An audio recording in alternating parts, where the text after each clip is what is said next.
Welcome to Student, a series of animated calculus videos that will help you prepare for the AP exam. These videos were made by students for students. Welcome to integration by parts. So here's the formula, and you can and should memorize that, but integration by parts is a technique, so it's not just about memorizing the formula.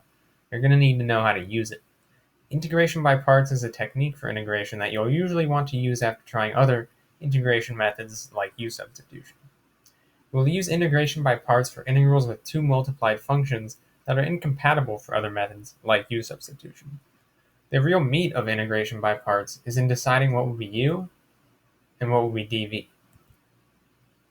because these are what we're going to use to find du and v.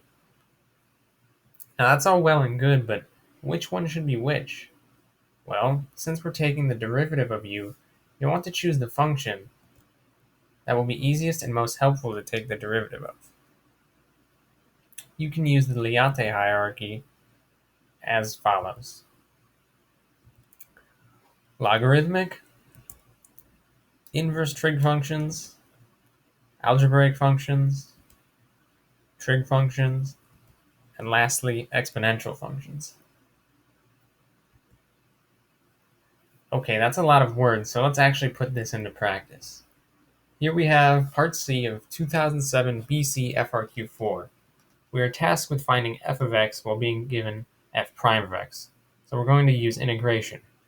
And since this is a by parts video, you obviously know that's what we're going to use. But remember, you should try other methods like U substitution and others first. The first step is to make our choices. Our terms are x squared and the natural log of x. Thinking back to the Liate hierarchy, there you can see we do have a logarithmic function, so that is going to be u, so x squared must be dv. So let's take the derivative of u to find du. The derivative of ln x is 1 over x dx. Now let's find the antiderivative of x squared, and that's just going to be 1/3 times x cubed. Now all that's left is to plug that into our formula, and we get all of this, which really is just uv minus the integral of v du. We can take that integral using the power rule, since x cubed over x is just x squared, and we'll add plus c. Now, here are the scoring guidelines, and you'll notice that there at the very bottom, they used f of e to find c. Since integration by parts is a technique, it will usually be bundled with another concept whenever you see it on FRQs. In this case, it was solving for c given a point, but on other FRQs, it could be something else. Whoa, okay, what is going on here? There's like a table or something? What is this? Well, this table is just another way to represent the process, and it really makes integration by parts done multiple times in the same problem easier to understand. So let's again make our U choice. Algebraic comes before trig on the hierarchy,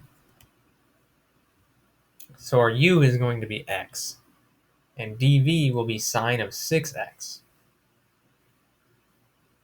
Now what we'll do is take the derivative of u and the antiderivative of dv over and over until u reaches 0, or just so we won't have to use integration by parts in our integral anymore.